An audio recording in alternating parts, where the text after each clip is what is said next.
నమస్తే. నేను గుర్తున్నానా? మర్చిపోయే పని చేసావా నువ్వు? మీతో మాట్లాడాలి. ఏమిటో? మీ వారిని పెళ్లి చేసుకుందాం అనుకుంటున్నాను. పోసిని అఘాత్యం కూలా నీకు నా మొగుడే దొరికాటే, పైగా నా మొగుడిని పెళ్లి చేసుకుంటానని నా దగ్గరే చెప్తావా? నీ గుడ్లు పీకేస్తా, నిన్ను నిలువునా పాటేస్తా. మీరు ఇలా ఆవేశపడ్డంలో అర్థం ఉంది. అర్థమా? అర్థం ఉన్నారా? మీరు కోపం తెచ్చుకోకుండా నేను చెప్పేది వినండి. ఆ తర్వాత మీ ఇష్టం వచ్చినట్టు చెయ్యండి. త్వరగా చెప్పాడు. నేను మధుని అంటే మా వారిని. ప్లీజ్ నేను చెప్పేది వినండి. నేను మధుని గాఢంగా ప్రేమించాను.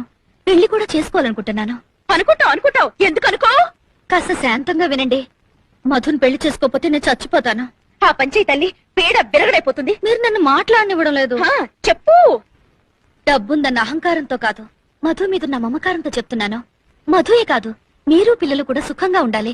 అందుకని మధుని పెళ్లి చేసుకోవడానికి మీరు అనుమతిస్తే మీకు ₹1,00,00,000 ఇస్తాను.